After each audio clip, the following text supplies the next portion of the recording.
and welcome to this very special National Storytelling Week storytelling video. My name is Ben, and with special permission from HarperCollins Children's Books, I will be reading this book, Alice in Wonderland, by Emma Chichester Clark, which is based on the original story by Lewis Carroll. Now, I will be reading a short bit of this book, as it can be quite long, but if you would like to borrow it, there is copies in libraries that are available, including this one here. So I'll get started. When Alice saw the March Hare's house with its chimneys shaped like ears, she quickly ate a little more mushroom to make herself taller. Under a tree was a long table where the March Hare and the Hatter were sitting at one end, having tea. They were resting their elbows on a dormouse that was fast asleep. "No room, no room!" they cried as they saw Alice coming. "There's plenty of room," said Alice indignantly, and she sat down in an armchair. The Hatter stared at her. "Your hair needs cutting," he said. "You shouldn't make personal remarks," said Alice. "It's rude." The Hatter's eyes opened even wider. "What's the difference between a raven and a writing desk?" he asked as he took out his watch and held it to his ear. "And what's the date today?" "The 4th, said Alice. "Bother! 2 days wrong. I knew butter wouldn't fix it." "It was the best butter," the Hare said quietly. "But it had crumbs in it," moaned the Hatter. The Hare reached for the watch and dipped it in his tea. "The Dormouse is asleep again," said the Hatter, pouring a little tea on its nose.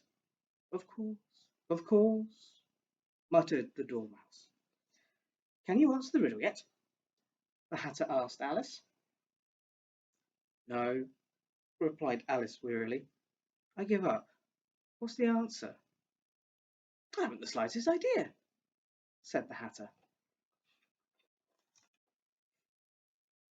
"Twinkle, twinkle, little bat," the Hatter was singing. "How I wonder what you're at," he continued. "Do you know it?" he asked. "Well, I've heard something like that," said Alice. "What goes on? Up above the world you fly, like a tea tray in the sky. When I sang it to the Queen, she threatened to cut my head off," he said sadly. "Said I wasn't keeping in time. And it's true. Time never works for me. So now we let it stay at 6 o'clock." "So it's always tea time?" asked Alice brightly. "Yes," sighed the Hatter. "And no time for washing up." "So you keep moving round the places?" Alice guessed. "Exactly," said the Hatter. "Well, what happens when you get to the beginning again?" asked Alice. The March Hare yawned. "Let's change the subject. I vote the young lady tells us a story." "I'm afraid I don't know any," said Alice. "Then the Dormouse will," the Hare and the Hatter cried, pinching him fiercely.